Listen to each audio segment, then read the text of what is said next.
Well, merry holidays, everyone. Merry holidays and all of the happy holiday Christmas thingies. I hope you're having a great evening. I want to thank you for tuning in to the Gabriel Speaks podcast again.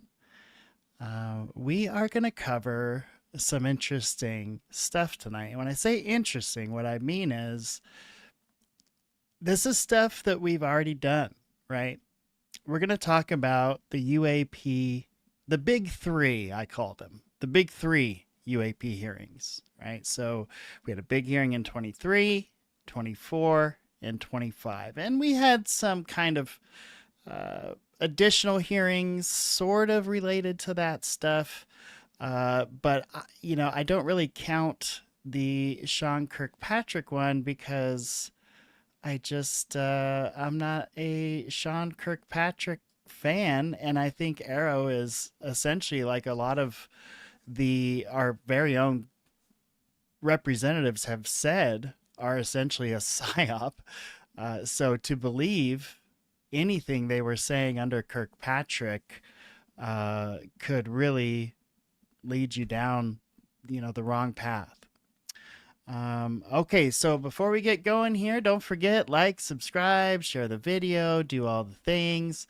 And before we get into the UAP hearings and a review of whether these were actually a PSYOP or not, we're going to take a listen to a recently, and when I say recently, I mean just this last little bit.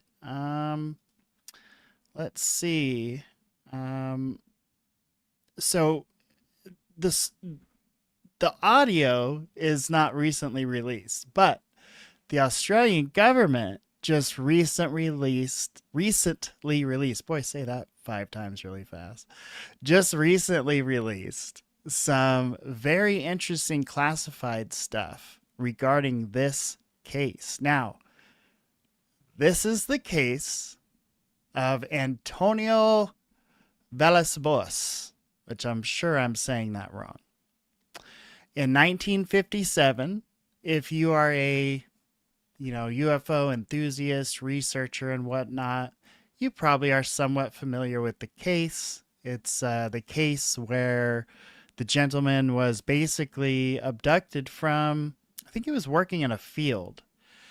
And then the being that abducted him basically had sex with him. And then the story gets even weirder from there. Now, we've covered a story here from a gentleman, not Matthew Brown, I think it was Matthew Jacobson, who had watched the Go Fast and Gimbal footage before it was released to the general public. So he wasn't really involved in the case.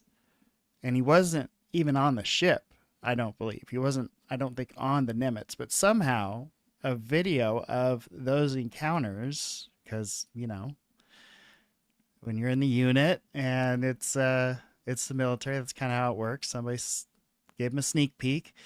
He apparently saw this video of the Go Fast and the Gimbal, and later had, I guess, what could be described as a hitchhiker type experience. He later had a visitation to his room from a being that looked female, obviously attractive enough to work for him, as he then proceeded to make love to this being that just suddenly appeared in his room.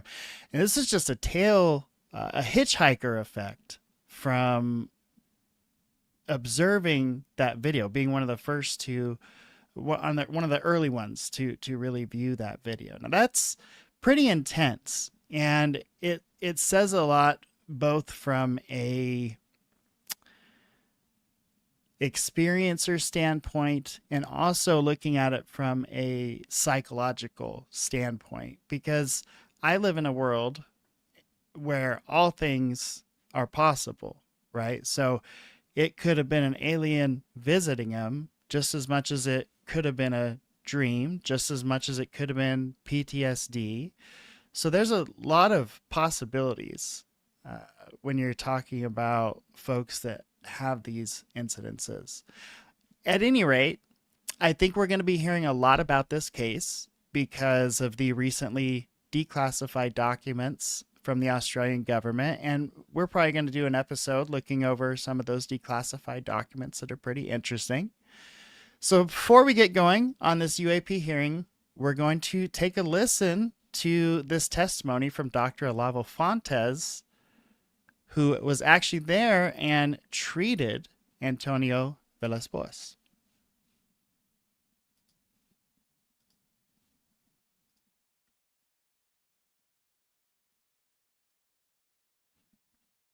Okay. If I can get it to work. This case happened in October 1957, A little just while ago. in the middle of the flat we had that year. Oh, that's And why I I can't have see a close anything. friend who's a newspaper man. I need He's my glasses. called Martins, and he was one of, of the men involved with those photographs taken in 1952 in Rio, you remember? And after those photographs, this man became very interested in UFOs. And he has a network of 800 correspondents all over the country to report everything about UFOs to him. And his magazine pays his expenses when he goes to make personal investigation of the most interesting case, and almost every year he publishes articles about, about the last cases. Well, this man, this newspaper man, received a letter in November 57. And in this letter, there was a very strange history, because the writer said that he had been kidnapped and had been taken to a UFO for several hours, and asked my friend if he was interested. He could came from his town to Rio to give his report to him. And my friend called me about the case, and I told him this man is my friend Martins. He asked my advice about this case because he had to pay the expenses. And I said, well, could be a good case. Call him. God, how, like, could you imagine that case landing in your lap as um, as a counselor, psychologist, psychiatrist, especially uh, late 50s, early 60s, where I mean, we're still learning new things every day. So you think of how much we hadn't learned yet at that point about just how the brain functions. And could you imagine trying to treat this stuff? I mean, John Mack did an amazing job when he would run into incidences like this. Um, David Jacobs, I'm not a fan of his opinion on the matter, but I do respect his hard work on the matter. So, he has gone out and boots on the ground and really researched the matter. Now, if you're implanting stories into people while they're under hypnosis, that's dishonest. And I think that it absolutely takes away from the legitimacy of the study. So that's where I get stuck with David Jacobs. I respect a lot of the hard work. Um, I respect his steadfastness in his position. I just disagree. I just disagree that there's a hybrid slash hybrid program that we still would have just so little evidence of to this day. Come to me, let's see what is his story. And he called the man. He was a 23 years old young man, intelligent, with no signs of psychological disturbance. He wasn't a crackpot, and he wasn't mystic. And he told a very strange story. And we we made a cross-examination of him, which lasted about 7 hours. We two, myself and my friend. 7 hour And this man session. made the most detailed description of the inside of a UFO that I have seen. And he said that he was in a tractor plowing a field, and an object came down, egg-shaped, and the motor, the engine of the tractor was. Now, how interesting is that? That at this 1966 meeting, we hear Dr. Fontes mention an egg shaped UAP. Egg. Egg shaped, not disc, not orb, not a triangle, and an egg shape. That's an interesting data point right there. Solid. The lights dimmed out and went out, and the object came down slowly and landed in four legs, 2 or 4 legs. I don't remember. It was a tripod or 4 legs, and the door was open, and he saw 5 people in a kind of suit with helmets, and they came down in his direction, and he tried to run away, and there was a fight. He had to fight, and at the end he was grasped and taken by force to the UFO, and inside the UFO he took his clothes and passed a kind of sponge to the liquid kind of oil substance all over his body, and then they took samples of his blood from the chin, this side, with a kind of tube, and he had 2 scars to show us. And then he said that he had been taken to a small room with a number of small holes in the walls, and then a gas came out from those holes, and he was very disturbed. He had vomits, and after a long time the door opened, and he saw a woman, and this woman was about 4 feet tall, long hair, blonde, almost white, high cheekbones, a very thin chin, and blue eyes slanted on the sides, and she talked a very strange language, just like a dog, he said. Just She talked like a dog? like a dog howling. What? And he said he had I guess I missed that one. sex contact with this woman. And then Okay, so that's kind of what I really what I wanted to use to kind of wake y'all up. So what do y'all think? Like, so there's this report 66. This actually happened in 57.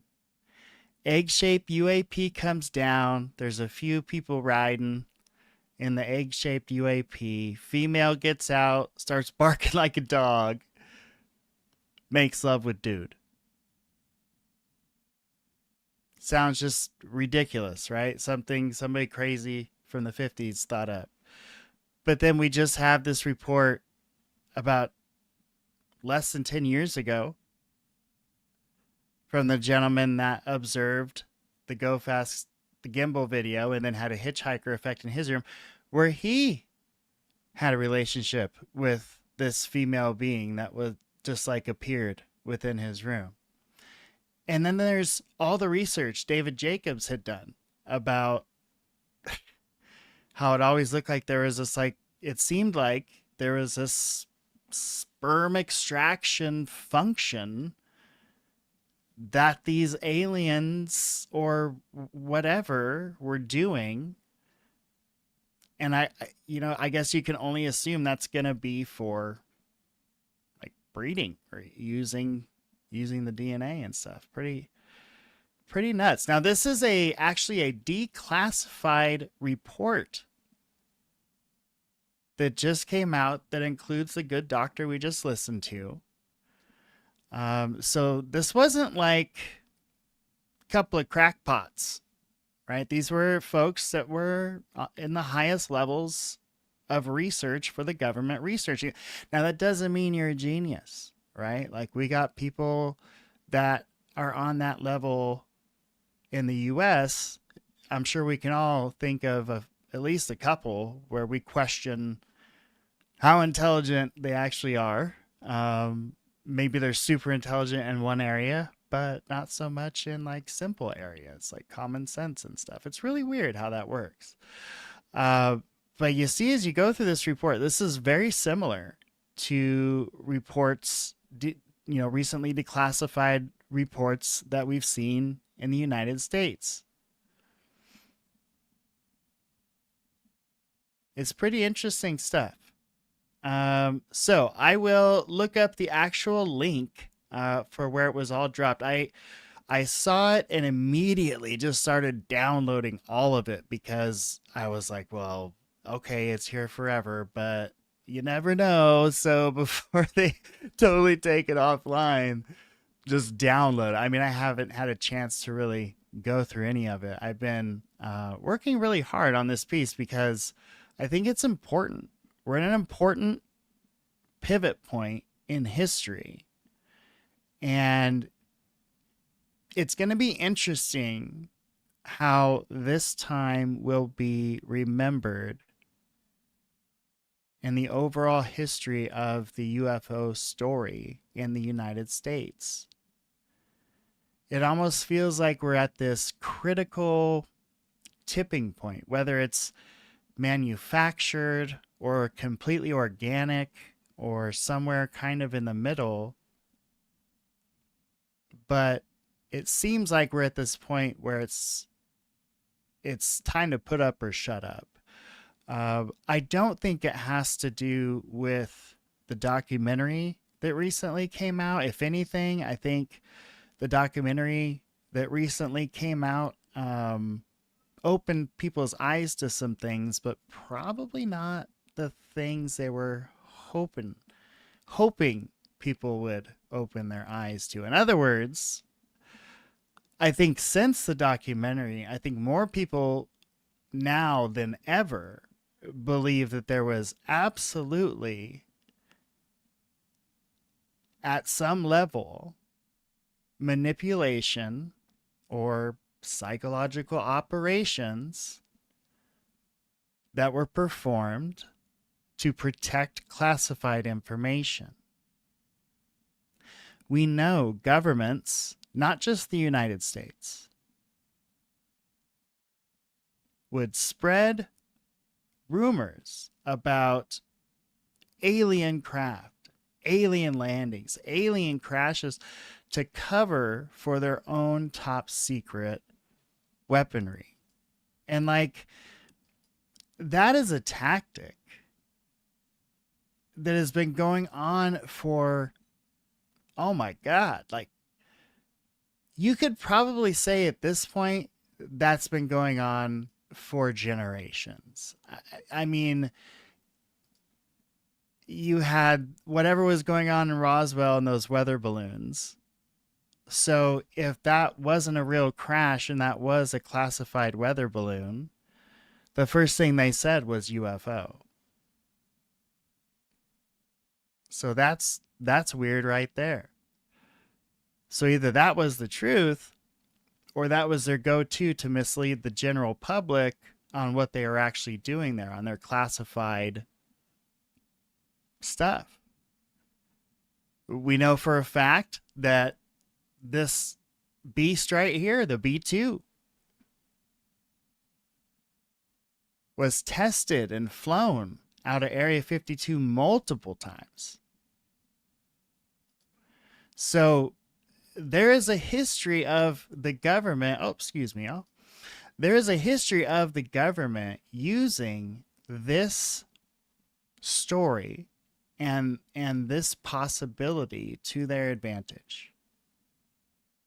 And we cannot deny that that is a thing. And my biggest question coming into this is pretty much this, is that were these hearings bullshit? In other words, were they created as some part of a narrative? Were they shaped and manipulated and molded into what they were because that is what certain folks wanted us to see?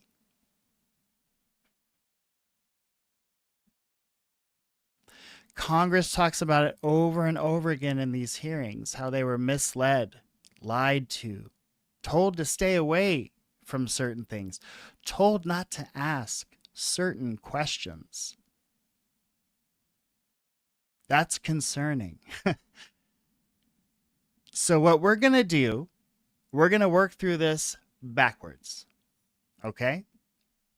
Tonight, we're going to look at the most recent UAP hearings with George Knapp and the others. Now, I also want to point out, as I'm sure you've noticed, because the folks that watch my videos seem very astute, but you notice that all three of these main hearings, so hearing 1 and hearing 2, George Knapp and Jeremy Corbell without a frickin' tie, I don't know why that bugs me so much, I really don't, are sitting in the front rows for hearing 1 and hearing 2. In fact, there are moments in hearing 1 and hearing 2 where witnesses turn around and speak to George Knapp and or Jeremy Corbell. And in this very last hearing that just took place, it was essentially the George Knapp show. So what we have here is, now look, I don't have a beef with George Knapp. I love George Knapp. I think he's great. But I do find it very interesting of the, oh boy, probably thousands of folks that are still alive that probably have more knowledge about these programs. Not a single one of them came forward. It was George Knapp in the front row with Jeremy Corbell, episode 1, episode 2, and then for the finale, this most recent one, it's all George Knapp. Okay, made that point. So we're going to review this very recent UAP hearing that just took place. And what I've done, I have cut out a lot of the fluff and really tried to hyper focus and pinpoint on what I believe are some of the more important points to take away, some of the more interesting data points. Because a lot of times, what the press focus on and sometimes what the community focus on are sometimes seem like that's a distraction. Like they slip in a little fact there amongst all this craziness, and the devil is in the details.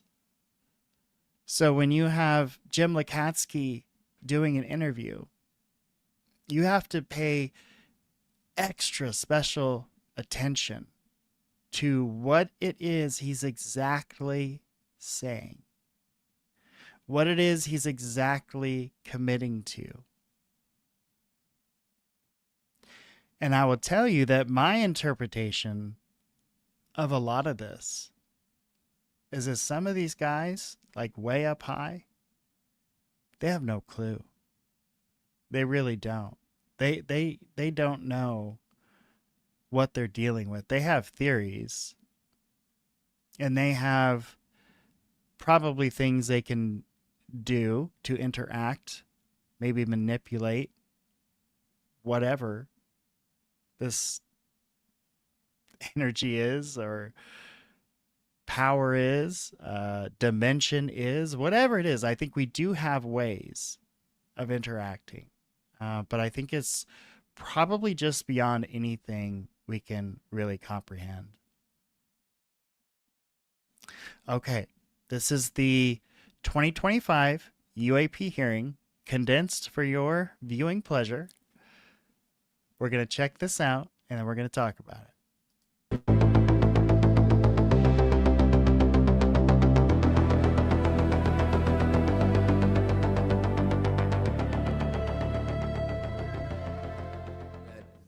The U.S. government had nothing to do with whatever it is you saw. Correct. They wouldn't want it there because it would potentially interrupt the proceedings at the time. Was there an after action? Was there a discussion by your command was there an investigation? It's pretty significant activities that you were involved in. Was there an investigation that you know of? We conducted investigations in real time. Right. And we document all the evidence, but as far as anything from higher up, I don't know if there was an investigation done.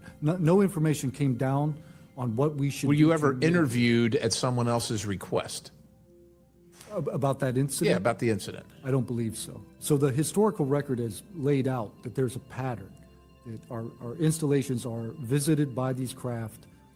You know, they come in and do whatever they're doing, and then they leave. And we don't know how to respond. We don't know how to protect the installation. So that's why we're here. You know, there'd be 40, 60, 100 people on duty during these encounters. Really? Yeah. All seeing it at the same time? Yes, these encounters were playing out while we were on duty, and we were responding and investigating in real time as they occurred. And as you said, the importance of your operation was highly important because they said it's the most important in 25 years, the research that you were conducting. For that particular launch, we had 500 Air Force police officers guarding the launch. How big, wise? The two square objects were at least as large as a football field. The second encounter, they think it was much larger than a football field. We're talking like flying buildings. My next move, I went into my house after it left. I made sure no one had been abducted, and I picked up the landline. I called the Security Forces Command Center. The object I saw, I don't even know if it was an object. It was a light. It was an orb. It didn't look like a craft, but it did look solid. Someone would see a light. They would pay attention to the light. And then the object responds. It performs for you. And then they come down and they investigate you. So it's almost like they're curious. It was very concerning because in my Aero MFR, they had actually referenced a former staff member that was the one who told me to go there, and they probably shouldn't have done that. How important, given everything that you've seen and experienced, is the UAP Disclosure Act of 2025 in restoring both public accountability and trust? I think very important. I would hope, though, that the 7-year window could be shrunk, my opinion, but very important. The truth needs to be known. So this is now the second or third committee where we have former military folks with impeccable records, with information and knowledge. And so I don't really know what is true. I don't know on this subject. But I do know when we're being lied to. And we are definitely being lied to. There's just no doubt about that. What you were looking at was a weapons program that you were unaware of, or did you think what you were looking at was obviously some extraterrestrial piece of technology? Neither one of those crossed my mind. It was just. How about now? What do you think it is now? I'm not the expert. I think it. I want to be as skeptical as everyone else and just hope to know the information. Anyone in the U.S. government tell you what you were looking at to try to dissuade you from what you thought it was? No. So no one was like, oh, you know, there was some anomaly with the technology. No one from the government did that? No one. Someone's lying about something. Someone's hiding something, right? That's not normal what you looked at. So it's either a weapons program being reverse engineered by our governments or other governments, or it's nobody's government, and it's not from here. Those are it. You agree with that assessment? I agree. One or the other. Think that, in your opinion, that the equilateral triangle was the U.S. government's technology? I did once upon a time, but knowing what I know now, I'll have to answer that question as skiff, probably. Well, my next question is, you teased us, so knowing what you know now means what?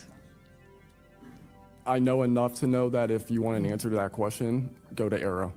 Okay, you said in your testimony earlier with the chairwoman, you know other things. I guess that has to be mentioned in a skiff. It would. The other things. It would, pending I'm even legally allowed to speak on, and the people in the room are even legally allowed to hear it. That's right. They compartmentalize the information. Only certain people know the name of the program, and if you don't know it, you can't get the information. If you don't have the name, you don't know what to ask for. Is it a way for the government to hide from Congress what's really going on and where the money's going? In my opinion, absolutely yes. Do you think that any of this is a psyop by the U.S. government? Entirely possible. I mean, our government and other governments have admitted that they've tried to use UFOs to cover secret projects. And that's what disgusts me about this whole thing. I think they're just trying to run the clock out on us, really. They'll poke us a little and they'll make jokes to us and try to pull us off the target, but I think we know where we're at. And that's why they're firing at us, because we are over the target. I think you got to unleash the dogs and go track down the money and where it goes, because a lot of this stuff has been moved out of government. Sure. As you know, Rep. Burchett, it's been given to private contractors who stashed it away. They've had it for so long that there's nobody left inside government, or very few, who know where it is. And they do that to keep us from FOIA, correct? Yeah, it's to keep it from FOIA. And I think that the contractors who've had this stuff for a very long time set their own standards about who is allowed to know what.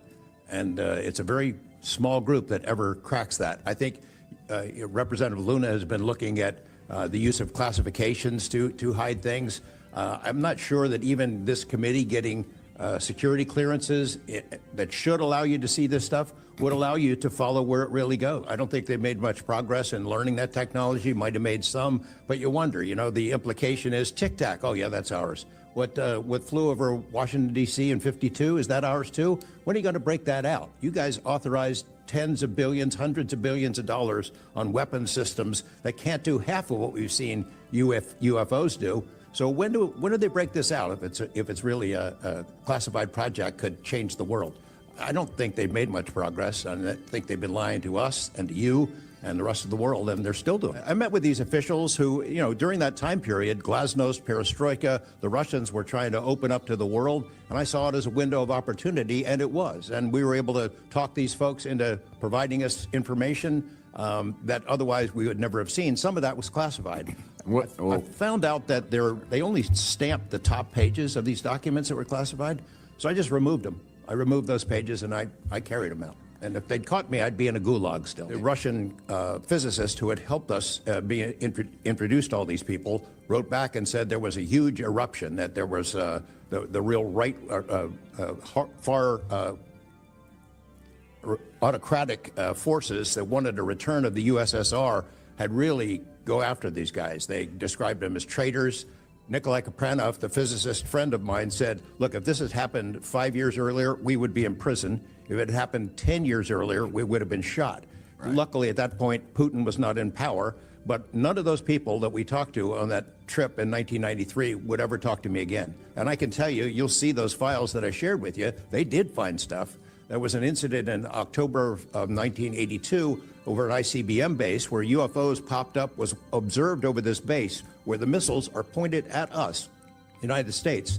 These UFOs perform incredible maneuvers. They split apart, they fuse back together, they'd appear and disappear. And right at the end of this 4-hour period, the launch control codes for the ICBMs lit up. Something entered the correct codes. The missiles were fired up and ready to launch, and they could not shut it down. The Russian officers were panicking. The UFOs they disappeared. The launch control system goes back to normal. Colonel Sokolov and his team came in, took the thing apart, could not figure out what it was. It wasn't a power surge or EMPs or some of the baloney excuses that our country has given for similar events involving our nuclear missiles. They thought it was a message from wherever the UFOs were from. And that's a chilling thing. I mean, we were a couple of seconds away from World War III starting, and the UFOs were responsible for it.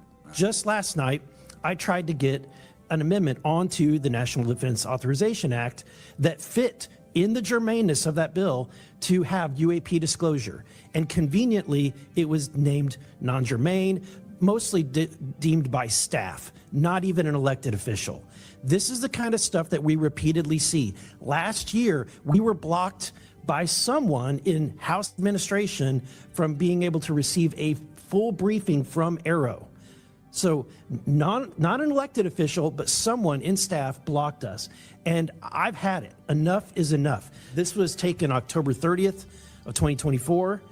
This video is of an MQ-9 drone tracking an orb, or this object, off the coast of Yemen.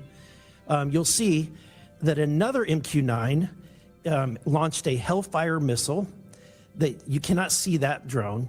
And so I'm not going to explain it to you. You'll see exactly what it does.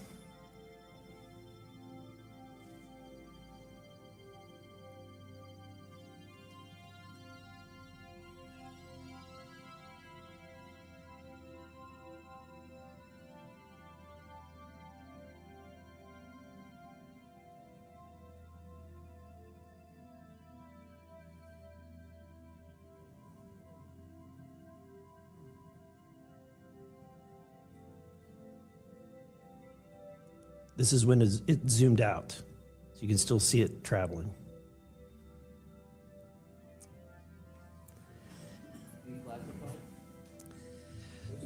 So, Mr. Knapp, do you have you heard about, events like this occurring? And what information might you have?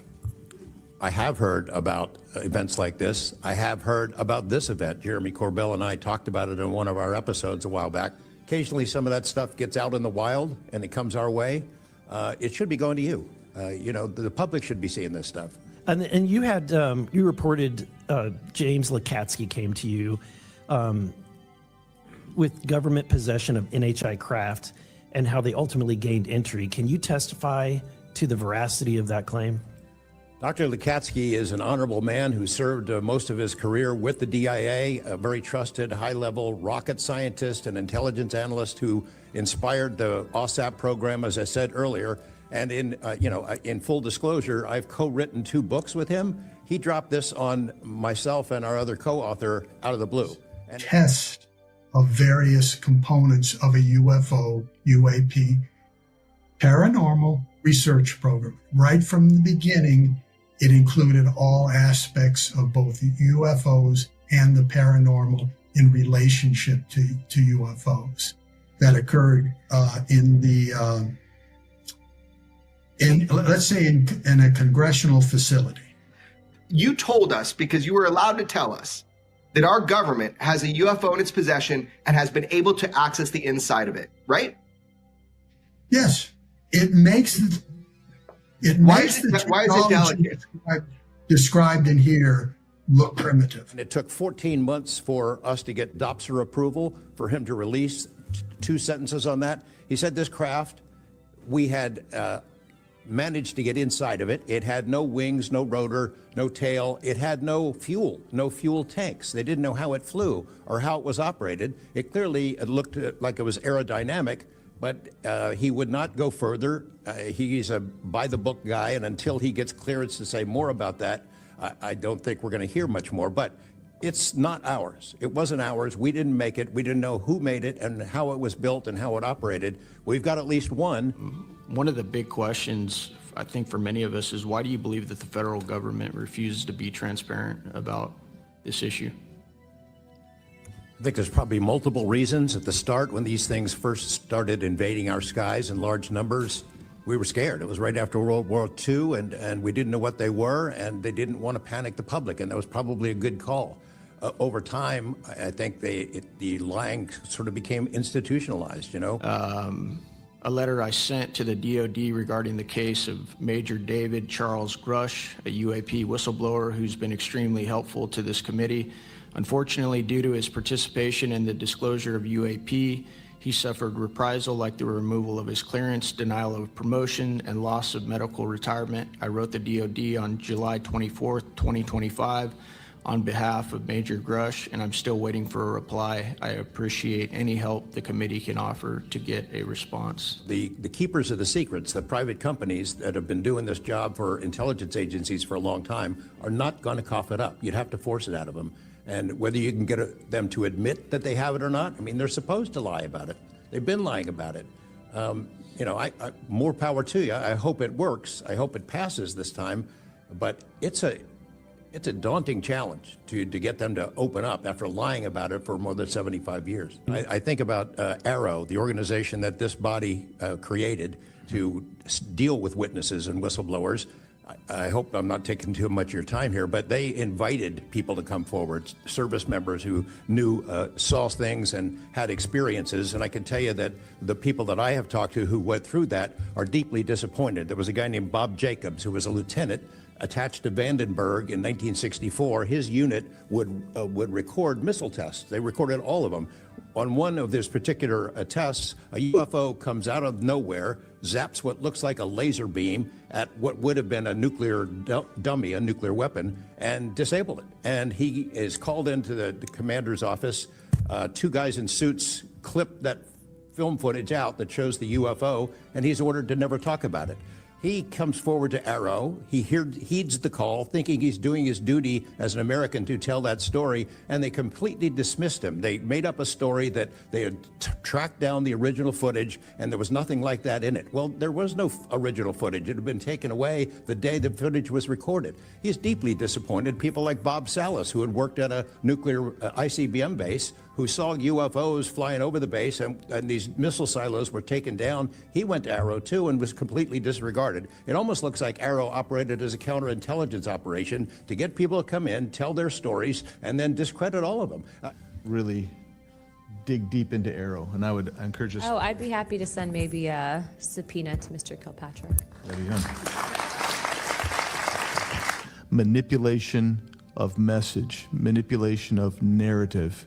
That is really the problem with this entire the system that we've seen. Are any of you willing to name specific gatekeepers within the root cell of the UAP-SAP Federation?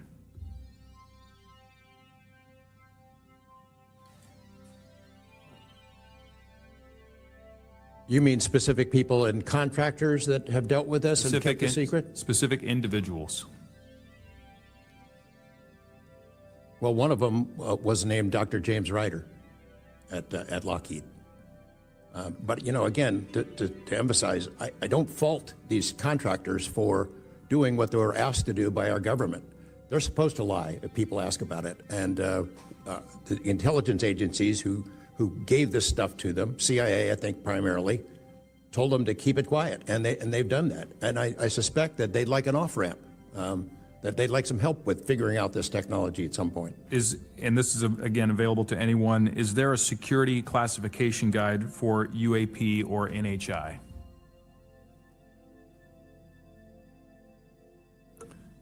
I remember in the 2003 or 2023 hearing, it was stated that all UAP related material is classified secret or above.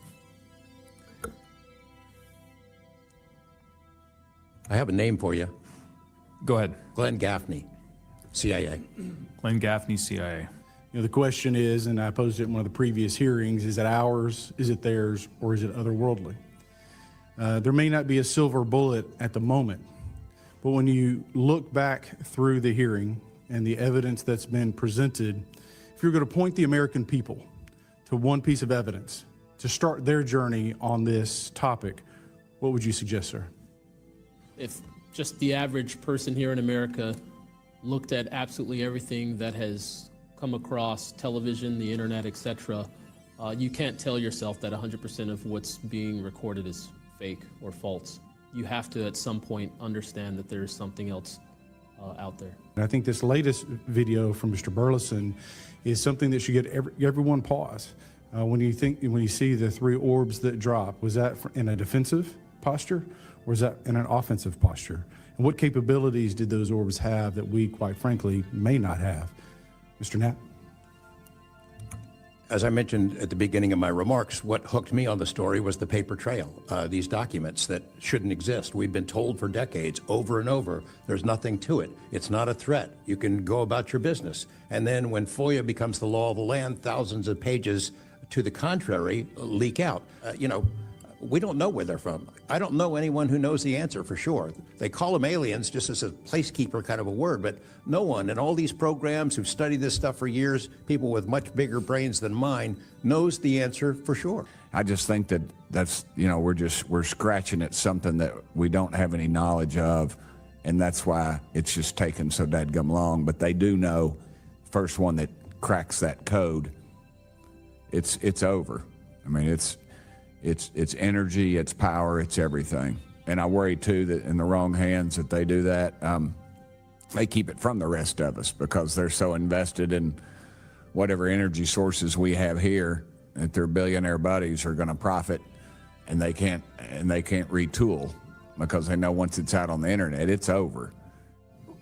I hope that you all see that we're committed to this, and we're going to be scrappy about it. We may not have the direct authority, but I can assure you Representative Luna is about as scrappy as it gets. I wouldn't want to scrap with her. But that being said, I think that if the American people want to see answers, we need to action. We've had the hearings. It's time to take action. It's time that we pass Tim Burchett's Whistleblower Act. It's time that we pass the UAP Disclosure Act. And I think that we've had a lot of talk about this. It's time for action.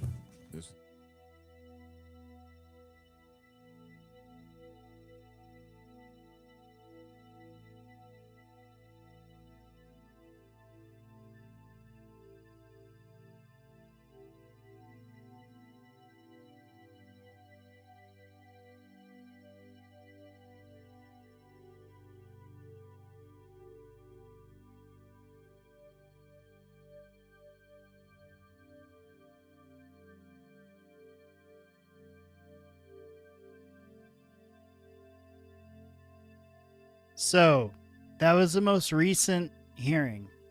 And as you see from the notes here, we got neither of those. So Burchett wasn't able to get the Whistleblower Protection Act through. In fact, it's still in this technical status of introduced and sitting in committee. There's no vote that's scheduled to be had on that. So for all the rhetoric of protect the whistleblowers,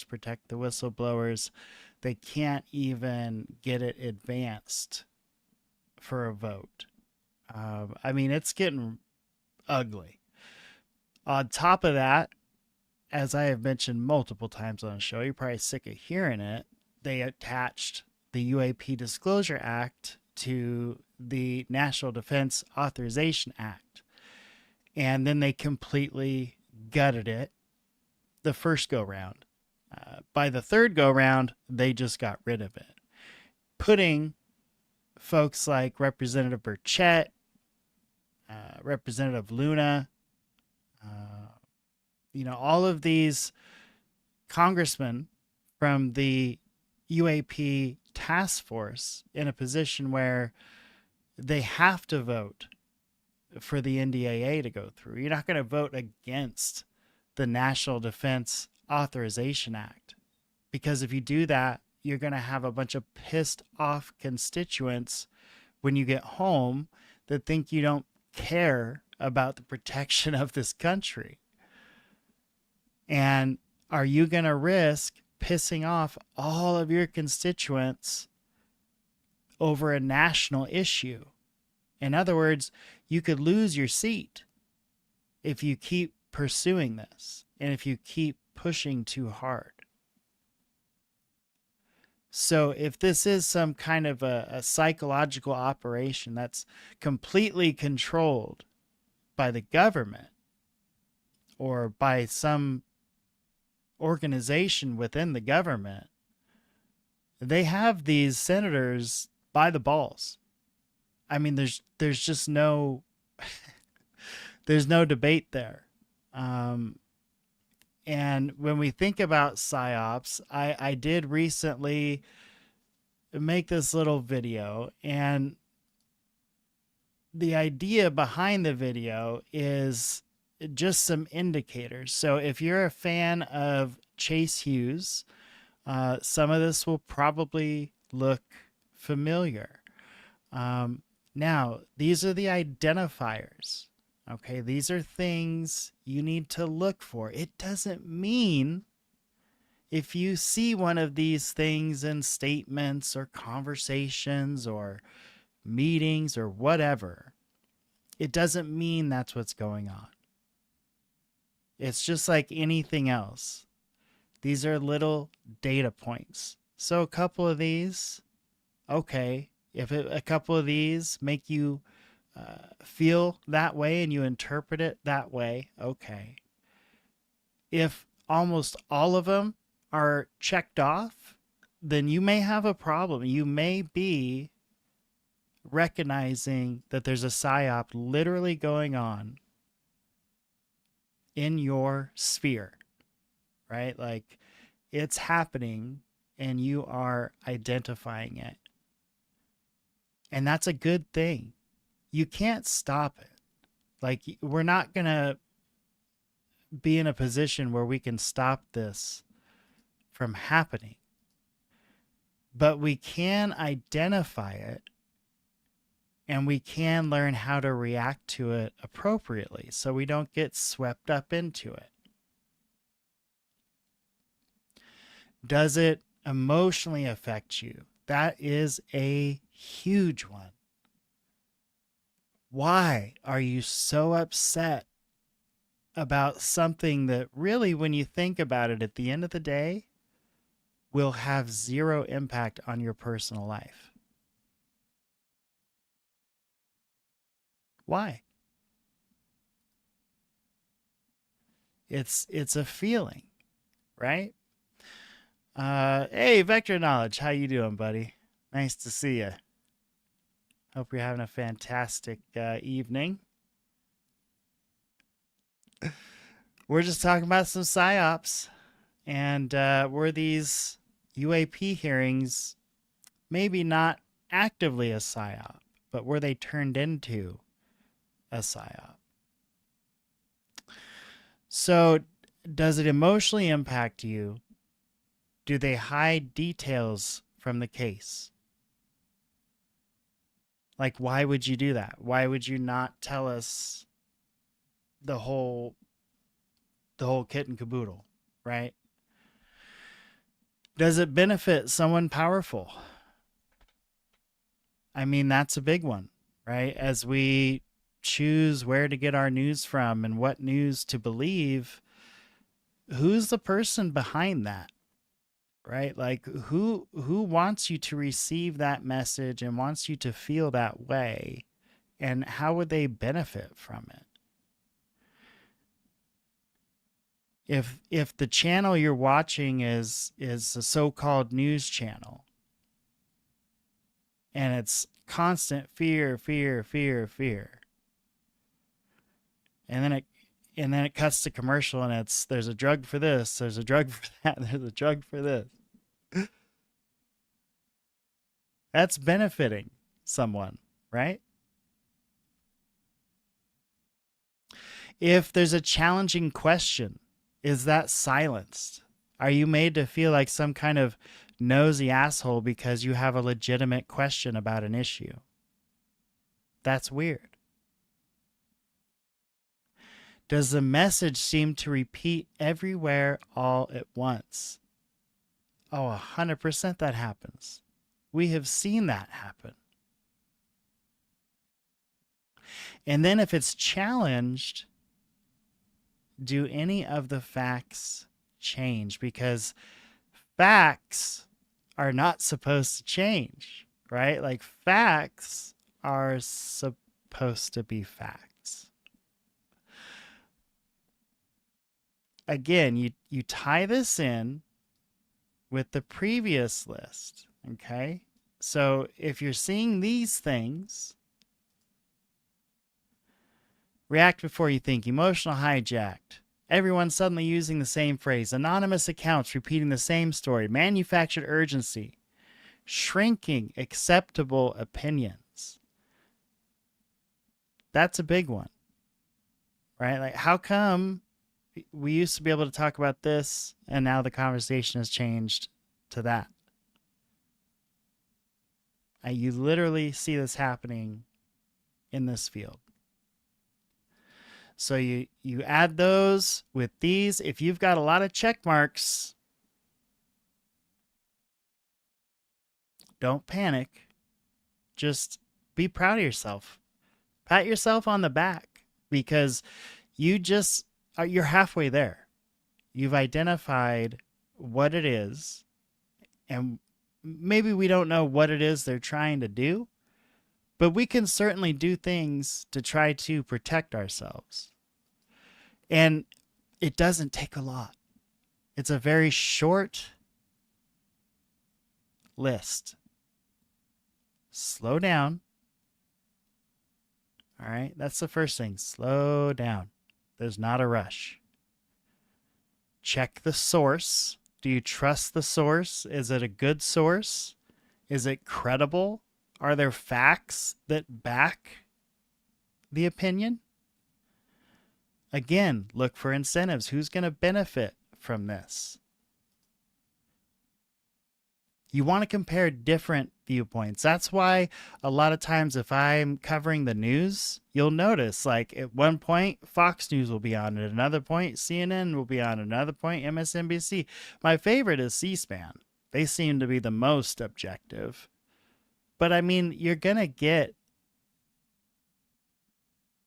viewpoints that are kind of aligned with whatever network you're going to be watching. That's just the world that we live in. So compare them. What makes sense to you? A lot of times the truth is right in the middle, right?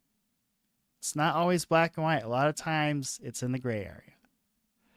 The main thing is, and the reason I rewound it, is don't let fear decide.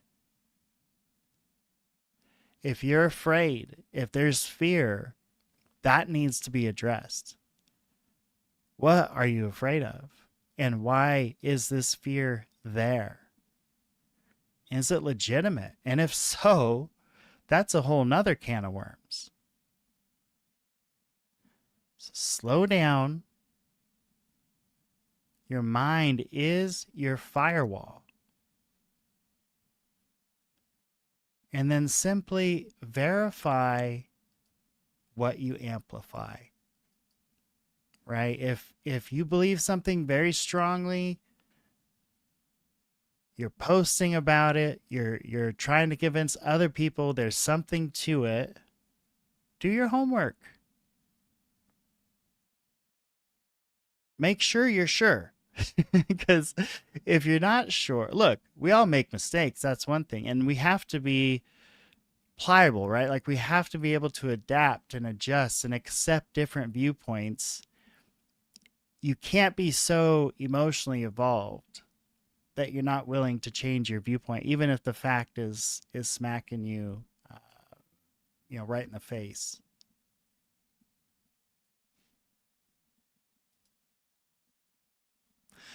So a psyop is designed to influence what you think, feel, or do. It uses emotions as the primary weapon. It can come from governments, agencies, corporations, activists, coordinated online groups. Oh, Vector thinks it was a nothing burger. I hear you, Vector. And you know what? It totally kind of was, right? There was some stuff in there, but again, a lot of the stuff is stuff that, oh, I keep hitting the wrong button. I'm rusty. A lot of the stuff is stuff that, like, it's already out there. It was already out there for you. If you wanted to find it, you could research it. There wasn't a lot of new stuff, if you will. But I will say this. Getting it on the record, whether it's true or false, just getting these folks under oath and on the record is a good thing, in my opinion. And I think if we could get some of these accused legacy program folks, that would be even more interesting. I think what we would hear is a lot of pleading of the fifth, unless for some reason they wanted to voluntarily testify, like they woke up one night and decided they had a conscience and cared about people and things and stuff and didn't want to hurt people anymore. That'd be great.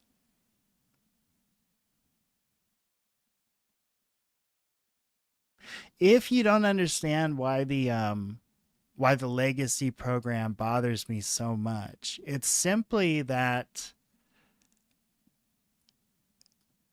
if there's truth to the legacy program, good people were hurt. Like, really good people were hurt.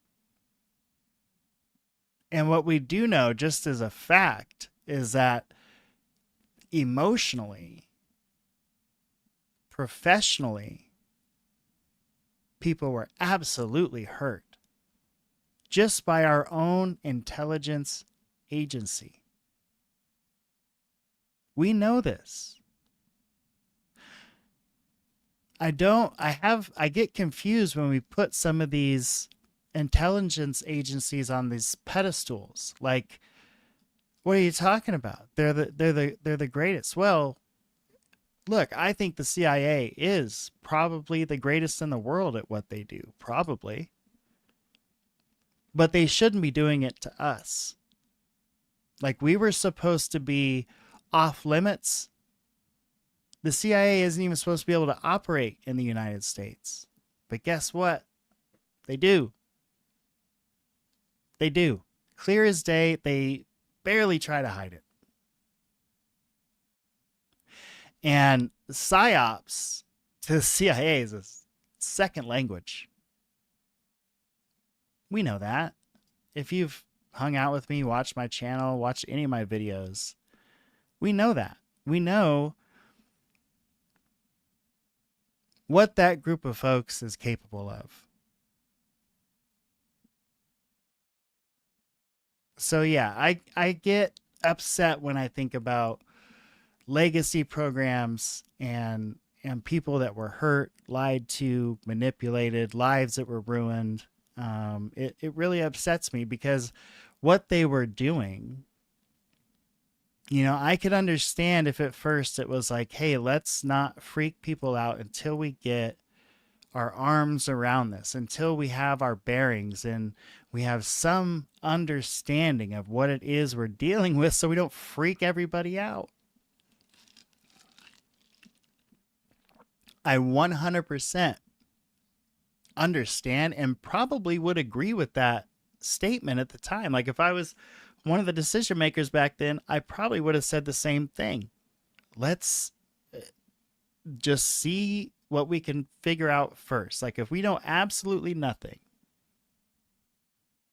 let's see what information we can find out first so as to limit the panic. But we are going to have to let people know we're dealing with something that could be intergalactic, interdimensional. Who knows? Not us. A non-human intelligence. And Mr. Gold tells Nancy Mace in one of these hearings, yeah, there could be a non-biological, non-human intelligence, and that would be AI.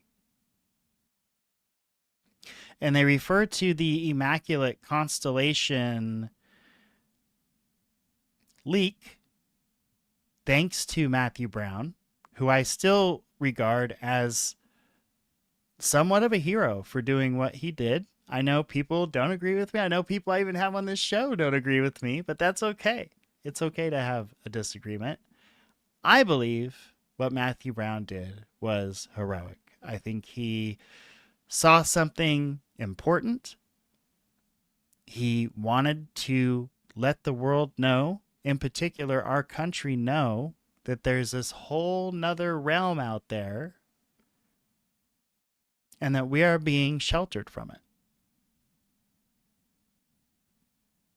Maybe the government thinks it's doing the right thing, but we are being told it's raining while they are pissing on our shoes. That's what is happening. Okay. Now, we're going to go through the 2024 UAP hearing.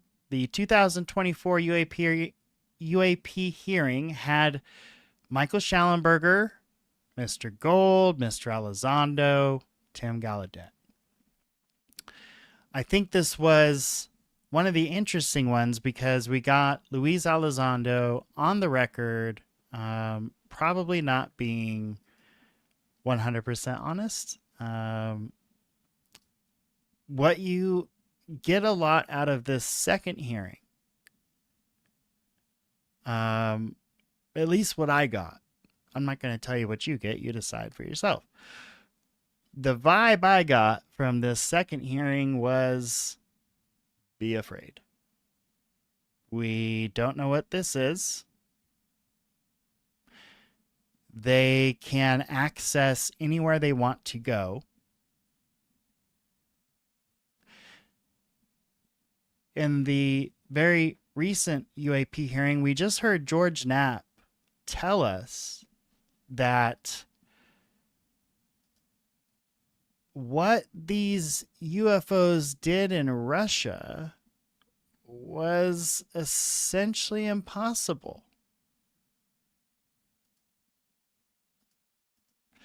So let me get my research pulled up here, because I did think it was a very interesting statement to make. My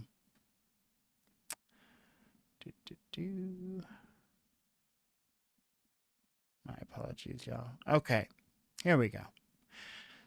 So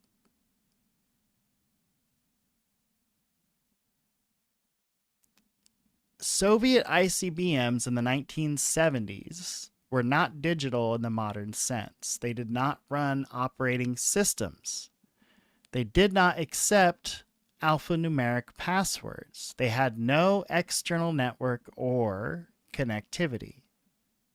They used hardwired logic, electromechanical relays, analog control systems, physical keying, and coded hardware states. There's nothing to break into, right? There's nothing to hack. There's nothing to penetrate. It's all physical. The system was completely air-gapped, installed in hardened silos, isolated from civilian infrastructure, disconnected even from most military networks. It had no internet, no radio command link for launch, no remote terminal access. You had to physically be present inside the restricted launch facility. Launch required multiple officers, independent confirmation chains, sequential actions, time-locked procedures, and often involved 2 or 3 man rules, separate consoles, redundant confirmation steps. There was no single individual way to enter a code and just activate a launch. What did they have? They had what was called permissive action links, PAL-like systems, though different from USPALs, USPALs. Physical code plugs, mechanical or electromechanical code devices, hardwired logic states that required correct physical components, proper sequencing, authorized hardware inserted into the system. So you can't guess what it might be. So these beings would have had to have known all of the ways to access the program and had the hardware to physically insert into the program and be able to do it with at the same time in different areas. So look, I'm not saying it's impossible. I'm just saying that's like a lot you would have to do. And it was to set off a nuclear weapon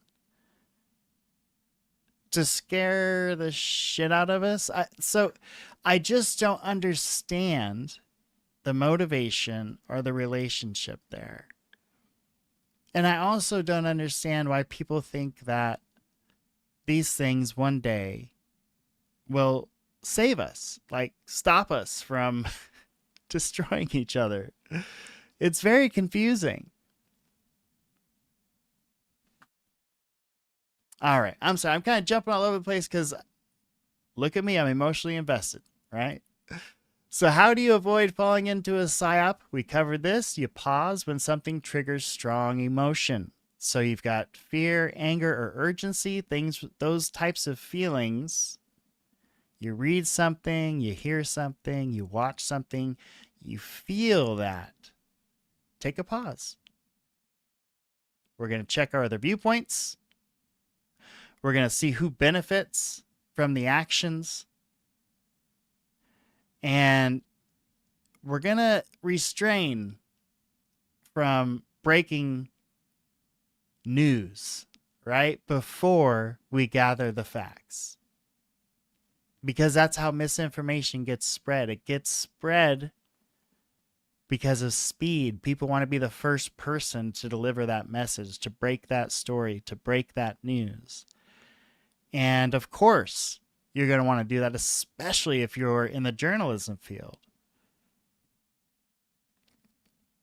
But most journalists have this rule, like unless they can source, unless they can get a confirmation, some kind of independent confirmation of the story that they're going with, they don't go with it. In the social media world, we just have to hear it and we can repeat it and anything can go viral.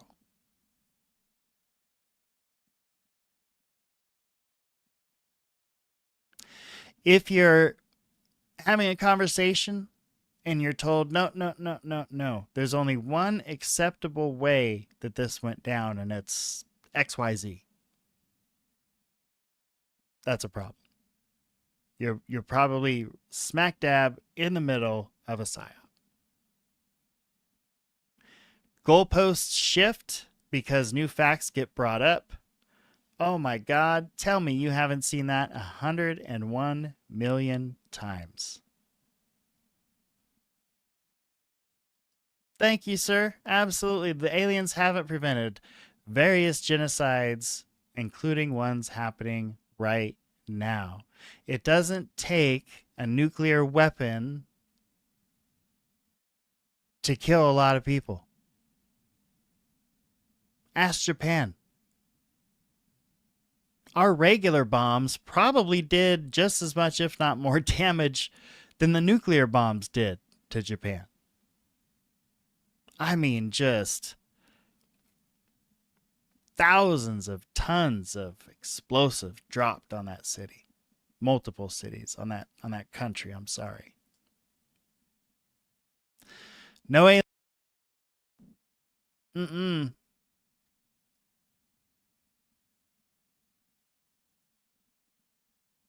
You know, where were they when Auschwitz went down? So it's just look, it doesn't make, if there are aliens, it doesn't make it bad. It just means they're either staying out of the fray by design, or maybe they have some kind of agreement. I mean, we've heard multiple folks talk about agreements between certain alien extraterrestrial races and certain governments or certain powerful groups of people. I know it sounds crazy, but this whole topic can get a bit crazy, right? I'm still stuck on time travel. Like, I still think it might be time travel. Not kidding. I think it might be it. Look, you just heard Jim Lukatsky say time travel. It gets referenced here and there all the time throughout the literature. So it just seems like it fills in some of the strange gaps. Okay, so at any rate, it would be very, very next to impossible, even for a UFO, UAP, whatever you want to call it, to just switch on a Russian nuke aimed at us. That would be, well, I just read it to you. It would be freaking dang near impossible. Period. It's not like just, oh, enter in my password and hit enter. It doesn't work like that. You have to like insert hardware. You have to have two people doing the same thing at the same time. You have to then enter a code that's probably, I'm sure, very long and encrypted. So there's all this stuff you have to do, and it just it just sounds next to impossible, even for a UFO. That's something maybe like I would think God could do. I wouldn't think an alien would do that or would be interested in doing that. What would be the point? So let's say the missile goes off, then you've just started nuclear apocalypse on the Earth, and you've just killed everyone. The missile stops, and we're in this situation going, what the fuck? Either way, it's not a very good play. It doesn't make much sense. And I think that's one of the things, like, that's another person. If you question Bob Salas, if you come at him any kind of way, questioning like just the basic facts, he gets very, very defensive. You've probably seen it if you've done the research. Like anybody that questions him, he becomes very hostile. And I think that's strange. The truth is the truth is the truth is the truth. So, okay. If you know you experienced what you experience, why get mad if people don't believe you? Like, who cares? Maybe that's just my personality. I don't know. All right. Finally, like we talked about, if you are in the middle of being manipulated, in the middle of a psyop, First thing to do is step back. Emotional distance can break that spell that it has over you, that hold it has on you. Check out original videos, documents, full quotes. Verify the full context, right? When I go through, you just watched the most recent UAP hearing. Okay, that was about a 20-minute video. That was like 2 hours long, a little over 2 hours. Obviously, I cut a lot of it down. Go to the source. If you saw something in that video doesn't make sense to you, you're like, what? Gabriel's trying to pull one on us. Go to the source. Watch the full video. Do it for yourself. Let's see here. This is great. See, and this is why, sir, I message you. You need to check your Xbox. Vector knowledge says a lot of the UFO alien genre is driven by a desire for celestial saviors, with science tech as the salvific element and equating it with moral advancement, a theme that runs from the contactees till now. Absolutely. Absolutely. There's this website I know of that will tell you all about the real stories in UFO. It's ufologyiscorrupt.com, and it's pretty good. There's a gentleman writes some papers there, goes by the name Luis Cayetano. Pretty bright guy. Would highly, highly recommend. And one day, if he responds to messages, we'll get him back on the show. Rebuild your mental firewall. Now, when I say this, what I'm saying is slow the information uptake. Stop doom scrolling and avoid the echo chambers. We're to the point now where we know what that is, right? Like we've been in the social media world, the YouTube world, all of that for a long time. So you should know now what an echo chamber is. And if you are feeling like you're in one, switch it up. Look into stuff you wouldn't. I think Bill Maher did a piece on this a little while ago, right? Like mess with your algorithm, you know? Search for stuff you wouldn't normally search for. Click on things you wouldn't normally click on. Listen to conversations you wouldn't normally listen to. Tune out that one guy you listen to every single day for just, I don't know, a week and see how it turns out. See if your opinion on anything changes. It's amazing. What we surround ourselves with will influence us 100%.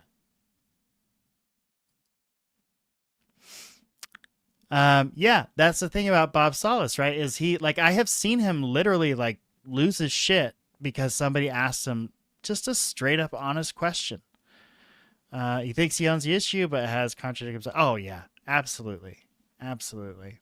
That's what sucks is some of these people that come forward are just not the people you would hope came forward. I think that's why, like, for me personally, I was so excited about Grush. I felt like, oh yeah, this guy, he's legit. Dude knows the deal, has the context, has the contacts, has the clearance, knows the people, knows the information, and they still managed to completely shit on him.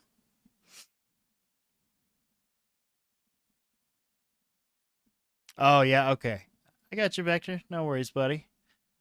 So, let's see here. This was a recent... Oh, now... Spielberg, and I promise y'all, I am just waiting for this second hearing to load. I completed editing it earlier today, and it's processing, but we're really close. We're really close, I promise. So Spielberg is coming out with that movie. It's called Disclosure. How weird is that? It's called Disclosure. I made this video a long time ago, and I just added a little update to it. This was Spielberg on Stephen Colbert, and again, future humans. Thousands of people. You know, the most optimistic thing I feel about these things that we're seeing in the skies, the Army and Navy and Air Force are recording on their gun cameras, is that what if they're not from an advanced civilization 300 million light years from here? But what if it's 500,000 years into the future that is coming back to document the second half of the 20th century and into the first 20th century because they're anthropologists and they know something that we don't quite know yet that has occurred, and they're track the last 100 years of our history, or a certain percentage of us survived that allows these other generations to flourish.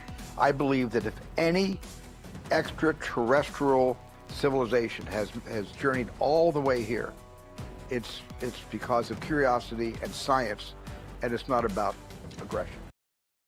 Listen to baby Spielberg, y'all. The young man knows what he's talking about. He mentions future humans, and he mentions scientific expedition. Both of those could be totally wrong, but both very good points. Like the first one on future humans, like you've heard me say 1,000 times, it does fill in a lot of the gaps. It just does. Like, why would the resistance to contact be there?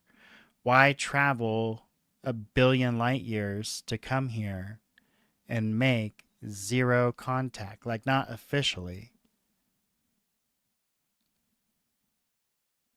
Unless you're just trying to avoid. So, in that case, it could be just completely scientific. If it was to harm us, hurt us, take over, that probably would have happened by now. The more likely scenario is, if it's extraterrestrial, it's some kind of research. Or it's not extraterrestrial at all. Nobody traveled billions and billions of light years. Humans figured out how to jump through time. Whatever that looks like. And that's why we find ourselves in the situation we're in now. Right? Like Mandela effect. What was the teddy bear one? The Berenstein Bears. Come on, y'all. Y'all know that one. It was not the Berenstain Bears. I'm sorry. It was the traditional spelling, the Berenstein Bears. Berenstein, not Berenstain. Get out of here with that nonsense. The Mandela effect. Right? Like, that was a phenomena for people. A lot of, not for me. I remember the story of Nelson Mandela. I remember learning about it at a young age. That he was a political prisoner for many years, got out, became president. But there's like thousands and thousands of people that remember, like, no, he died. Nope. So the lack of contact, that's huge. The lack of like official contact, that's huge.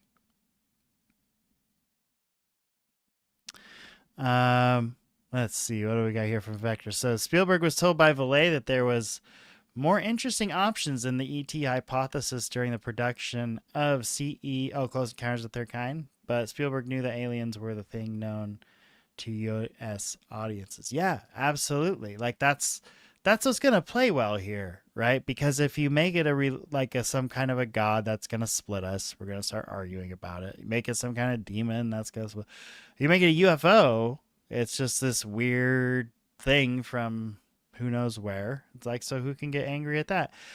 That's why they mentioned at these UAP hearings, like, these are the first truly bipartisan hearings they've had in decades, because they just don't agree on shit anymore. I mean, they never really did to begin with, but like, it's worse than it's ever been right now.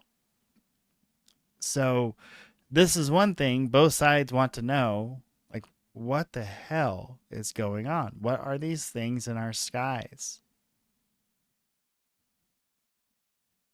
What are these things that FLIR is picking up over our protected areas, our black areas? Like, this is concerning stuff. You know, if some foreign government has figured out cloaking to a degree that is just way beyond us, that's an issue.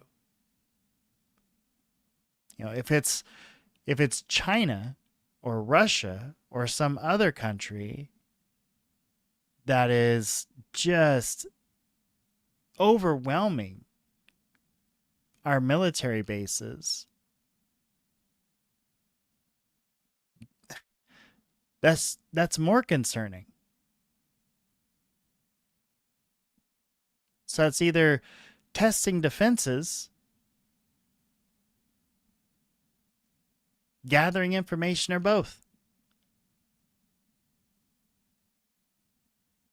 In our country, our waters, our land. China had a giant spy balloon over us for God knows how long, until we flipped the switch on the radars and we were like, oh, that's weird. There's always balloons flying over us. That's strange. Look, this one looks like it's controlled and it's like hovering over all of our sensitive areas. That's so strange.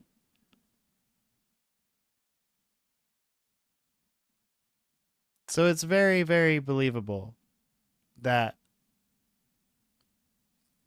these things are real, and maybe they do have agreements with some of those higher up folks in our government, or they have maybe agreement with people who pull the strings of those people in the government, because, you know, if there's some kind of advanced species, intelligence, they probably know, hey, don't influence the ones that make the decisions. You need to influence the ones that tell them what decisions they make.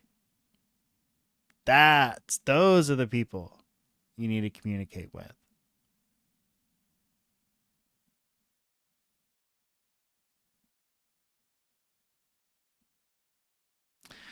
Okay, so we're going to take about a 5-minute break here. What I've got here, actually, I'm going to fast forward just a little. What I've got here is just some rando UFO sightings. I'm going to take about 5 and play some music, and then we're going to come back, and this edited version of the 24 UAP hearing should be ready for our viewing pleasure. So one moment, and I will get some tunes queued up for us.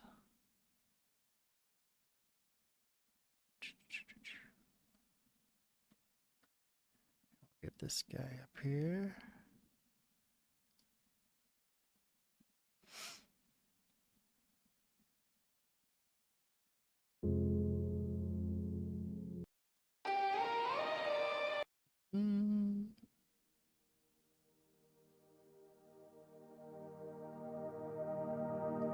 All right, y'all. We're going to take 5. We're going to come back. We're going to go over this last UAP hearing. Enjoy the UFO sightings in the meantime.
the most common PSYOP techniques you'll encounter.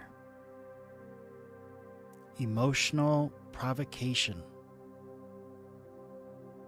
manufactured urgency, tribalism, tribalism narratives, us versus them,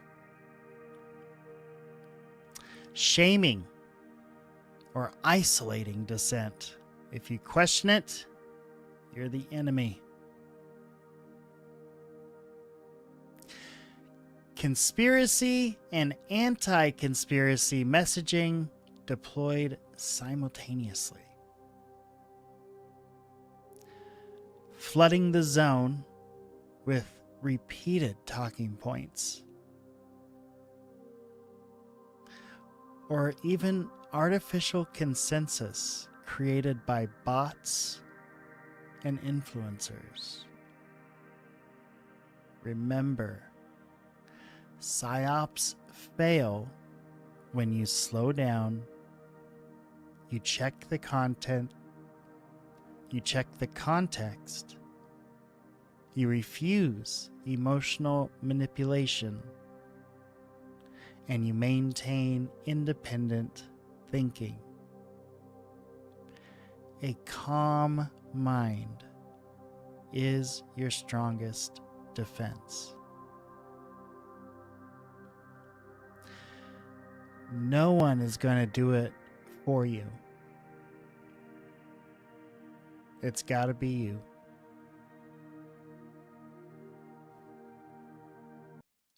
All right, those inspirational words brought to you by Gabriel Speaks. And how about that UFO? Is that wild or what? All right, so we did get the second version completed and uploaded. Now, again, this is the UAP hearing from just last year, 2024. And one thing I would like you to note here is there an overtone of threat? This is the hearing Elizondo was in on with Schallenberger. And one thing Schallenberger did was give us a ton of really good data points in his paper that he submitted. But on one side of Schallenberger, you've got Elizondo. And Elizondo clearly has a very defined message at this point.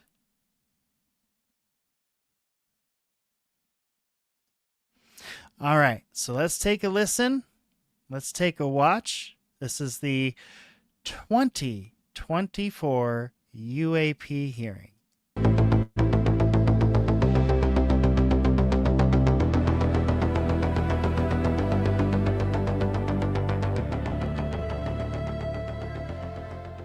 Do you solemnly swear to affirm that the testimony that you are about to give is the truth, the whole truth, and nothing but the truth, so help you God? Let the record show that the witnesses all answered in the affirmative. The transparency of the Defense Department and the intelligence community have long been abysmal. The Pentagon has failed 6 consecutive audits. In fact, it's never actually passed one.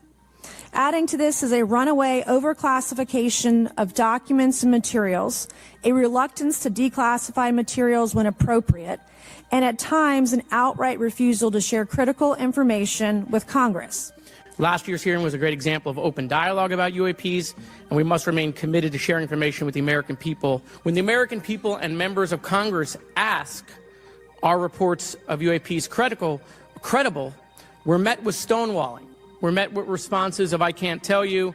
And in fact, we're met with people not wanting us to have hearings.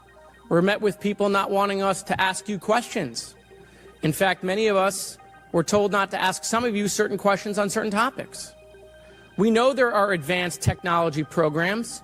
Almost 15 years ago, one of those came out of Area 51 to go after Osama bin Laden. And the only reason we know about that is because one of those helicopters was downed.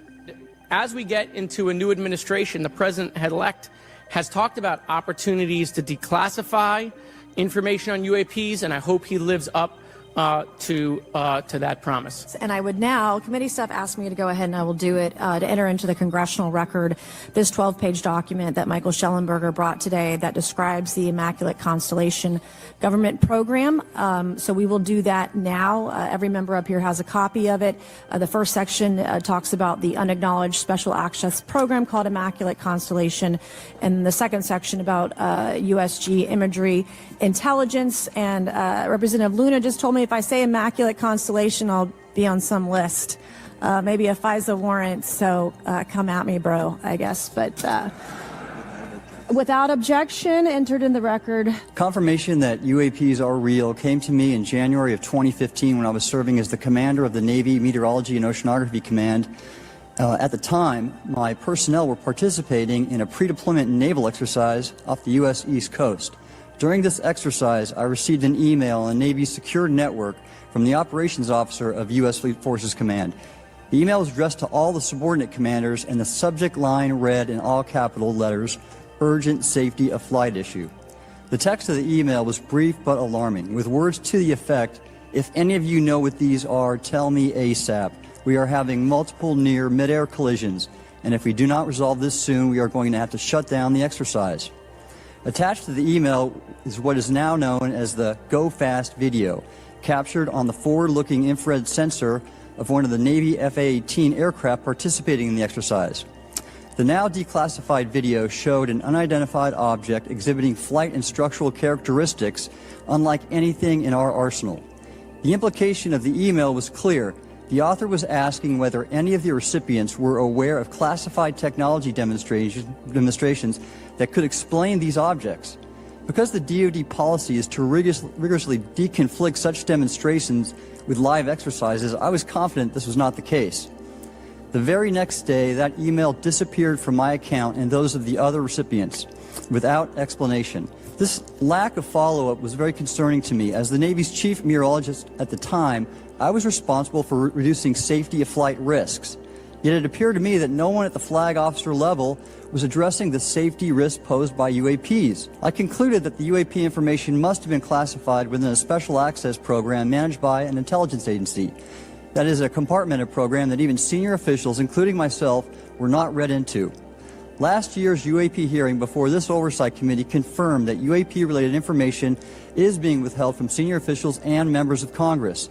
Last year's UAP hearing also revealed that elements of the government are engaged in a disinformation campaign to include personal attacks designed to discredit UAP whistleblowers. The continued overclassification surrounding UAPs has not only hindered our ability to effectively address these phenomena, but has also eroded trust in our institutions. A more comprehensive approach is needed to address the broader implication of UAP on public safety and national security, as well as the socio-economic opportunities that open UAP research could unlock. Therefore, I recommend Congress take the following action, which I believe will receive bipartisan support. First, establish robust oversight of the executive branch's management of UAP information by directing key officials, beginning with the director of the DoD's All-Domain Anomaly Resolution Office, to provide comprehensive briefings on what the government knows about UAP and does not know. Two, enact the provisions of the UAP Disclosure Act that establish a UAP Records Review Board to ensure independent oversight, transparency, and accountability in the government's handling of UAP information. And three, strengthen the UAP Disclosure Act and future reauthorizations with provisions that mandate a whole-of-government approach to addressing UAP. In closing, I will share my personal reasons for speaking out on this topic. Now that we know UAP are interacting with humanity, and these include unidentified submerged objects in the ocean, we should not turn a blind eye, but instead boldly face this new reality and learn from it. So if you were in our shoes, where would you go from here? How would you get that information? A lot of times we just don't know who to ask because we don't know where to go next. So if you were in our shoes, where would you go? Well, I prefer to answer that question in a closed session. However, we established AARO for that very purpose, and unfortunately, under its previous leadership, it failed. Aware of the reporting that biologics have been recovered. Again, my focus was more nuts and bolts, looking at the physical aspects of these phenomenon, how they interacted around military equities and nuclear equities.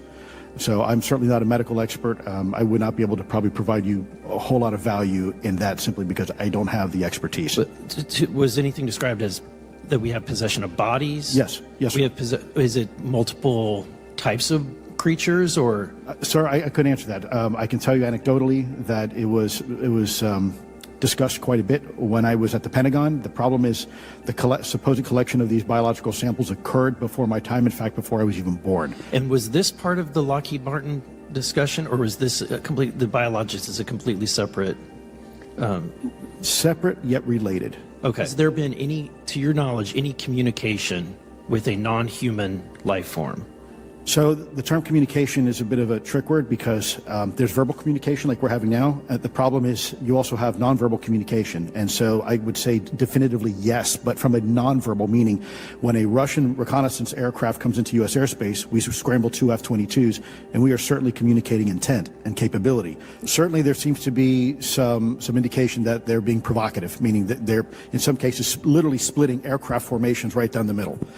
So that's an air safety issue. Seems that a lot of these sightings occur near military installations. Do you think that these UAPs are intentionally targeting military installations, or do you think that we have increased abilities to monitor surrounding the military installations?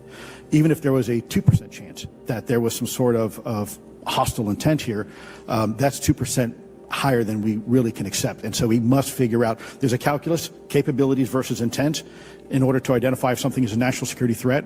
We've seen some of the capabilities, yet we have no idea in the intent. And so this is why this discussion is somewhat, I think, problematic from a governmental perspective, because we have no idea. I mean, it seems that they're becoming increasingly brash, and the question that we really have to figure out is it China or is it non-human?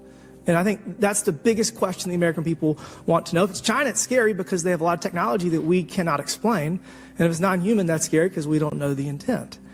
I really believe that we should use this hearing as a catalyst to improve and bolster our air defense capabilities and our maritime domain awareness capabilities, because obviously there are holes in it, whether it be UAP of non-HI direction or NHI direction, or, like as you say, sir, China or any other adversary. From 2020 to 2022, there was a UAP task force in the DoD succeeding where Mr. Elizondo worked, led by Jay Stratton, who had the first comprehensive whole-of-government approach to UAP, which involved pathways to declassification and to increase transparency, as well as assessing the national security risks of UAP. This was a really well-established approach, and we have all advocated that something like it return. Law enforcement, military do not have authorities to actually engage, and Congress needs to act to give those authorities to local law enforcement and the military, so they have clear guidelines on how to assess these issues going forward. I would support classification necessary to protect secrets essential to national security, but I think it's pretty obvious that there's overclassification. President-elect Trump has repeatedly committed to greater transparency, both on the UAP issue, on JFK files, on COVID origins, and many other things. So I think that we need to make sure that the next administration is held accountable for that. Within the Department of Defense, involving the manipulation of human genetics with what is described as non-human genetic material, potentially for the enhancement of human capabilities, hybrids. Are any of you familiar with that? Yes or no? No, ma'am. I am not, ma'am. I'm not. No, ma'am. Yeah, the Immaculate Constellation covers both terrestrial and oceanic, and there's actually a number of cases described in the report that occur in the ocean. And do you believe that there is a concerted effort by the Pentagon to keep Congress out of the loop regarding these UAP activities, specifically in our waters? Yes. So are there any accounts of UAPs emerging from or submerging into our water, which could indicate a base or presence beneath the ocean's surface? I don't know about a base, but as I mentioned, I had a different source entirely describe this pretty extraordinary footage that exists of orbs, of an orb coming out of the ocean and being met by another orb. Mr. Elizondo, were you read into the Immaculate Constellation program? I would not be authorized to confirm nor deny the existence of any ongoing or past program, especially as it relates to a special access program, either by name or trigraph. We do work with international partners and allies quite often, not just in military exercises and workups, but in other intelligence efforts as well. Lockheed Martin and others do quite a bit of work both in our atmosphere, in space, and even underwater. There are certain efforts. There are debunkers out there who have said the Go Fast video was just a balloon. That was only one video that was released. There were dozens of these encounters that pilots, friends of Ryan Graves, who's in this room right here, witnessed and caused significant safety concerns. Mr. Schellenberger, how do we get more whistleblowers to come forward? Well, this hearing is very important, and obviously, I can't encourage whistleblowers to obtain information, but I can guarantee that I will protect them and go to prison to protect their identities. How would you define non-human biologics, non-human intelligence? What are we actually talking about? Admiral, and we'll go down the line. I don't think it's a stretch when you look at the diversity of life on this planet and the size of this universe to think that there would be more diverse, higher order, non-human intelligences throughout the universe, and that's probably what's visiting us. I would take the scientific approach. The definition would be the ability to react to a stimulus in a manner that requires an intellectual thought process. I just don't know. I think we must be modest in our assumptions that we're looking for intelligence. That could be biological, it might not. Non-biological, but what non-biological intelligence, what does that mean though? Artificial intelligence, ML, machines. We assume that all intelligence would be like us, and every time we look out in the universe, we are humbled relative to what we don't know in terms of the forms of intelligence and what it may take. I can assure you I probably can't ask you your question, but I think the ultimate answer is going to surprise us all. I think we all know that there's something going on. Mr. Elizondo, based on your knowledge of UAP sightings, do you believe it's fair to say that they are especially common near nuclear sites? Yes, sir. Mr. Congressman, I absolutely am convinced of that, as are my colleagues inside the government. Do you believe they've caused an irregular activity, and why might they be interested in those sites? Sir, in some cases, it's actually regular activity. You'd be surprised. There's actually documentation right now that's been submitted. It's not just Oak Ridge. It's Savannah River site, SRS. It's also Los Alamos. A lot of our sensitive R&D locations appear to be under some sort of surveillance and monitoring. Why? Well, because a lot of innovation comes out of those areas, a lot of new technologies, a lot of, if you will, disruptive technologies that we use for our national defense originates out of those locations, and advanced concepts in physics as well. So if I was doing any type of reconnaissance, even on a foreign adversary, that's a great target to start with. What role might the Department of Energy or its subsidiaries or affiliates have in this type of technology, or possessing this type of technology, whether it's ours or others? Absolutely. They were threatening Navy pilots during the exercise that I was, my people were involved with in 2015, and it's my understanding they're risking pilot safety, commercial and military today. So I think it's reasonable to conclude that if there is a threat to our personnel who are serving our country faithfully, that there be oversight. 100%, Congressman. And in fact, that's the one thing that we've not talked about enough during this hearing, is the fact that the government, the executive branch, not sharing with Congress what it knows about UAP infringes on your legislative and oversight responsibilities to such an extent that's very concerning. I mean, what else are we, if you look at national security or intelligence or foreign affairs or appropriations, you all have oversight and legislative responsibility regarding those. This UAP issue may be the greatest issue of our time, and it's being hid from you. My concern, whether this technology emanates from us or otherworldly, that we know that we possess it. And where's the accountability Where are the stopgaps? What are the guarantees that if this were to fall in enemy hands that it isn't immediately weaponized against us? And I'll say this, it is clear from my experience and what I've seen that there is something out there. The question is it ours? Is it someone else's? Or is it otherworldly? And Madam Chairman, I would posit that as the legislative body, as the regulatory body, we must know.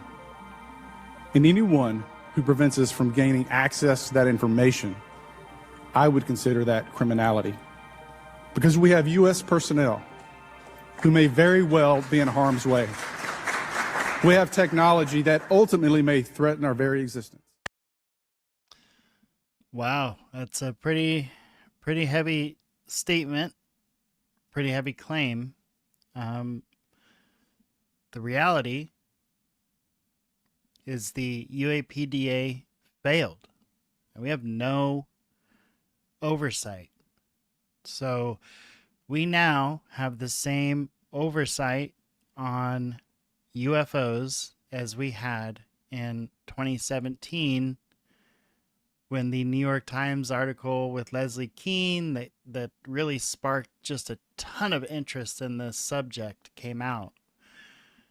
Multiple hearings,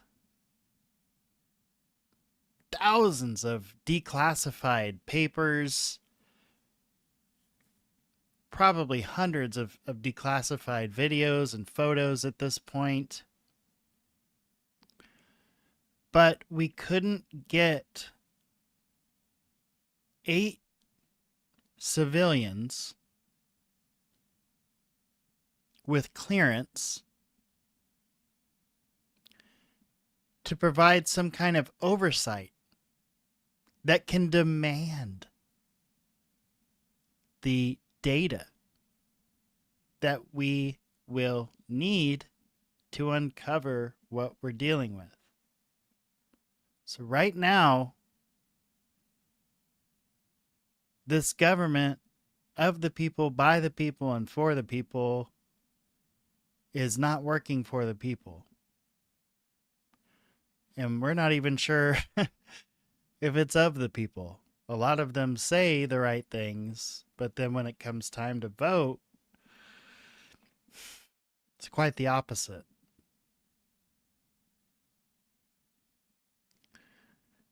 The UAPDA, once it was attached to the NDAA, was free from scrutiny.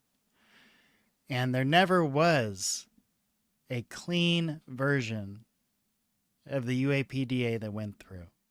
There never was a version that went through that included the Oversight Committee. Not once. It got through twice, both times completely gutted.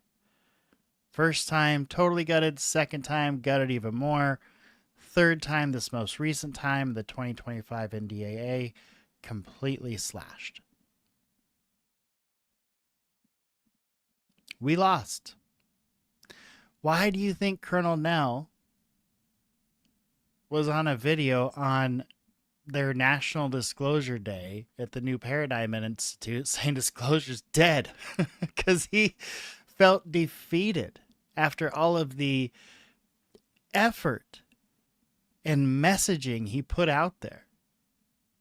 That if we don't get this oversight, if these people don't get this kind of oversight and access, this is going to continue to get away from us and be out of reach from us. And it's going to run free with no oversight and zero accountability.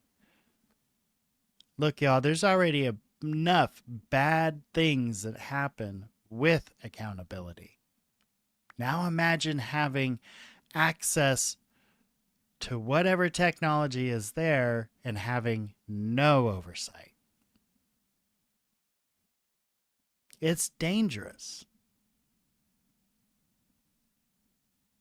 It's something you should care about. The only hope we have is a standalone UAP Disclosure Act. So call your representative, You want a standalone UAP Disclosure Act that includes a civilian oversight committee. Because if we don't get that, the UFO topic, truth, disclosure, is not going to advance. Before we know it, another 20 years will go by.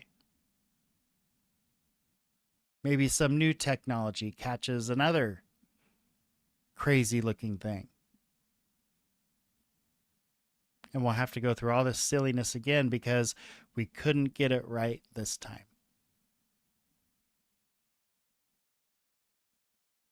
So please, please, please tell your representatives a UAP Disclosure Act as a standalone bill will win their vote. You'll vote for them, period. Like, that's it. That's the issue. Right? There is some people that voted for Trump because of Epstein. Single issue voter, okay?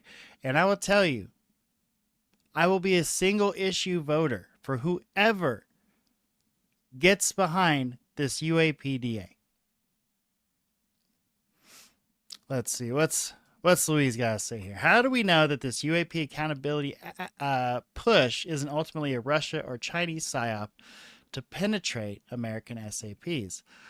That's a great question. And I would say that we don't, but that's why you have an oversight committee. These are decisions that very well educated people that are read in to the highest level of security, think tanks and news flashes, whatever comes up, right? Like, they are plugged in. They've got it. They've got all the clearance. So we would hope that those people, just like whoever's in charge of it now, doesn't make that mistake.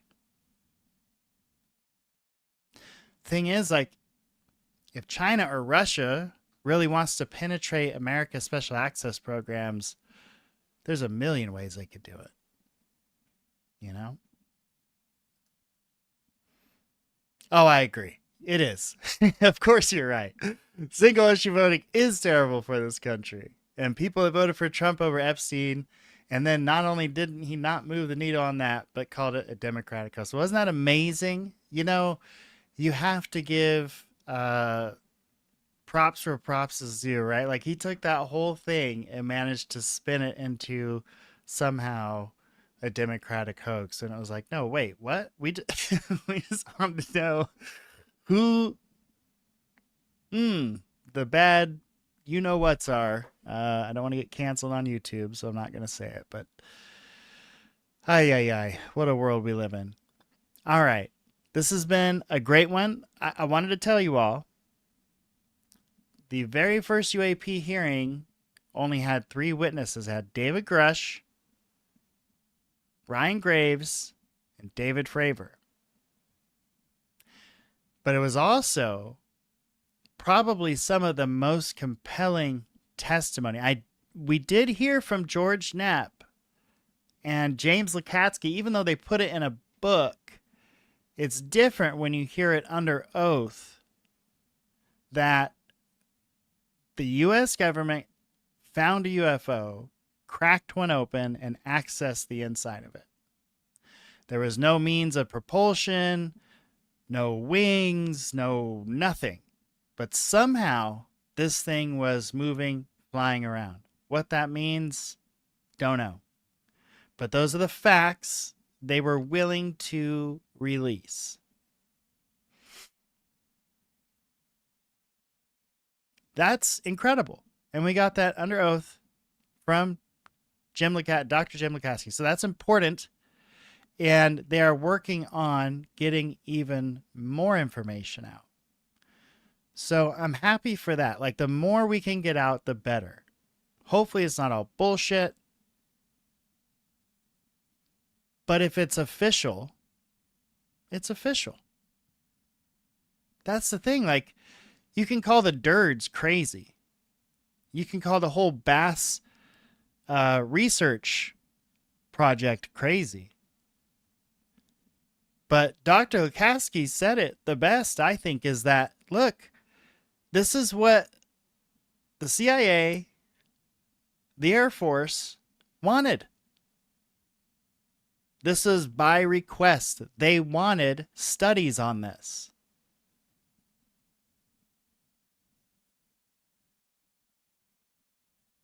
That's interesting. So at the end of this episode, where am I at with the PSYOP? I'm at, do I think these hearings were a PSYOP? No. But do I think they're getting influenced by people to try to turn it into a PSYOP? Yeah. You hear the congressman himself say in one of these hearings, they're told certain questions not to ask. That's highly irregular before a hearing on the House, for some staffer to come up to you and say, hey, you probably shouldn't ask him about this. Excuse me? That's probably, I mean, who I am, that's probably the first thing I'm going to go and ask for after that happens. But I'm just saying, that's highly irregular. So these are all very interesting data points all across the board. Take it for what you will, but take it nonetheless. Thanks for tuning in to the Gabriel Speaks podcast. I hope you all have a fantastic evening. Thanks for hanging out with me this late night. And Louise, can't wait to have you back on the show. Talk about your recent report. I thought that was highly interesting as well. Can't wait to get your take on some of this craziness that's been going on. We haven't even talked since the last hearing, so it'll be interesting to hear what you have to say about that. I can't wait. All right, y'all.